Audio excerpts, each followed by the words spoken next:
Fala galera, tudo bem? É o seguinte, você quer perder peso de forma rápida e sem colocar a tua saúde em risco? Pois bem, nesse vídeo eu vou te mostrar os principais pontos e também as principais estratégias que a ciência já traz de forma comprovada para que a gente consiga perder peso de forma mais rápida. Então, para você que não me conhece, eu me chamo Matheus Reis, sou nutricionista clínico e esportivo e nesse canal eu te mostro aí as principais estratégias para emagrecer, para aumentar a massa muscular, os principais suplementos também e também para a gente conseguir melhora da performance aí nos exercícios que você faz como um atleta também. Então galera, antes da gente começar as principais estratégias para emagrecer de forma rápida, eu preciso te dizer que a base de um emagrecimento também de forma rápida ou até mesmo a longo prazo é justamente o déficit calórico, ou seja, consumir um pouquinho menos de calorias e gastar um pouco mais durante ali o nosso dia a dia, seja em relação ao exercício ou seja mesmo nas atividades do dia a dia. Então a base é justamente o déficit calórico. Porém, existem estratégias que a gente pode fazer isso de forma mais eficiente e de forma mais estratégica também. E para isso não é simplesmente você ficar parando de comer o dia todo, ficando em jejum o dia todo,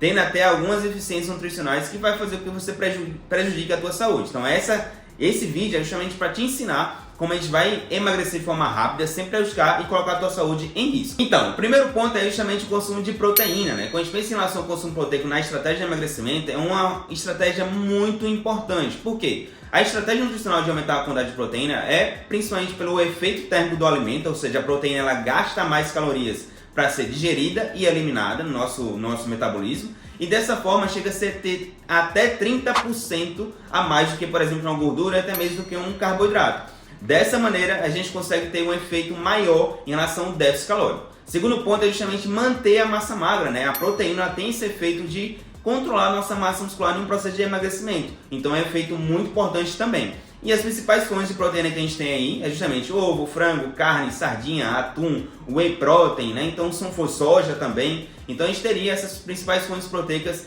Inclusive eu vou deixar um estudo aqui com base nisso que eu estou falando para vocês, que tem como referência o aumento da quantidade de proteína, que deve ser pelo menos entre 1,6 gramas até 2,2 gramas por quilograma de peso. Ou seja, você pega o teu peso e multiplica entre essa variação, que vai dar mais ou menos a quantidade de proteína que você deve consumir no teu dia. Segundo ponto aí, pensando nessas estratégias, justamente controlar a quantidade de carboidrato mais simples, ou seja, doce, massas de uma forma geral, principalmente aqueles carboidratos que vão ter uma digestão mais rápida também. E dessa maneira, por exemplo, o suco de caixinha, refrigerantes, então a gente controlar tanto a quantidade desses alimentos, vai controlar o déficit calórico e também controlar ali uma questão de glicemia um pouco mais elevada durante o teu dia. Então a gente vai ter um controle tanto em relação à saúde, mas também em relação à quantidade de calórica que você vai consumir no teu dia a dia. Bom, outro ponto também é justamente a quantidade de exercício e o exercício combinado, ou seja, colocar ali um exercício de força, no caso a musculação ou até mesmo um crossfit, juntamente com o exercício aeróbico. A gente já tem muita evidência elucidando que o exercício aeróbico, juntamente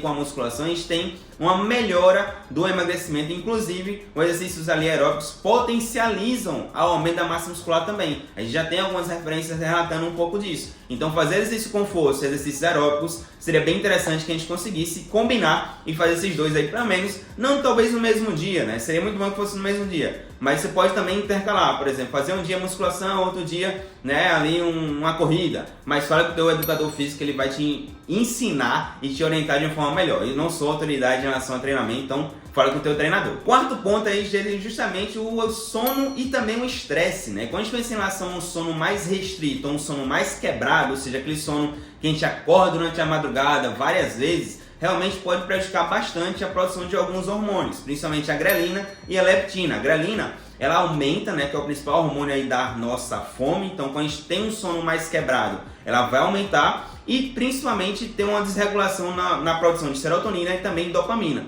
levando a uma procura de alimentos mais palatáveis, por exemplo, alimentos mais doces, mais gordurosos, que geralmente tem uma quantidade calórica um pouquinho maior. E além disso, também um outro hormônio bem importante é justamente a leptina. A leptina é o principal hormônio da saciedade. E quando a gente tem uma mudança em relação ao nosso sono, seja ele quebrado ou restrito, como eu falei, realmente esse hormônio ele vai reduzir. Então, reduzindo o principal hormônio da saciedade, o que vai acontecer? A gente ter ainda mais fome, procurando mais alimentos palatáveis, e por aí a gente consegue ter uma quebra desse emagrecimento por quando o consumo calórico está sendo um pouquinho maior, decorrente a um sono também um pouco mais privado. Então, se a gente organizar o sono, e também é um fator estressor, né? O estresse decorrente à rotina de trabalho, familiar, enfim, condição financeira, então tudo isso realmente faz com que a gente tenha um estresse um pouquinho mais exacerbado. e identificar e controlar isso também seria um passo bem importante aí para a questão do emagrecimento de forma mais rápida. Bom, e uma estratégia adicional aí que eu queria trazer para você é justamente fazer um jejum um pouco ali depois das 8 horas da noite, né? Você pode fazer a tua última refeição de 8 horas da noite, se você conseguir, claro, não tiver uma rotina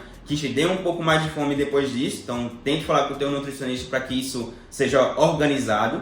Então fazer a última refeição de 8 da noite até 8 da manhã do próximo dia seria realmente uma estratégia bem interessante, também pensando na condição de emagrecer um pouco mais rápido. Lembrando que o fator principal é justamente o déficit calórico. Não vai adiantar separar a tua última refeição às 8 da noite e durante o dia ficar comendo feito uma capivara ou uma capivara. Então realmente não adianta fazer um consumo calórico elevado durante o dia e parar de consumir refeições até 8 da noite, fazendo um jejum ali um pouco mais prolongado. Bom, e eu queria trazer um alerta para vocês que muita gente atualmente vem buscando estratégias medicamentosas, estratégias muito malucas, principalmente em relação às dietas da moda, né? Tome muito cuidado, porque isso pode levar a condições extremas em relação à tua saúde. Pode prejudicar muito em relação à quantidade de vitaminas, condição até mesmo cardíaca, então tome muito cuidado, que isso pode levar a condições sérias em relação à tua saúde, como eu falei. Bom, e resumindo, o que a gente precisaria para fazer aí um emagrecimento de forma mais rápida e eficiente? Seria justamente o consumo de proteína, um consumo de carboidrato um pouquinho mais reduzido, né? Tomando cuidado ali, principalmente com os carboidratos mais simples,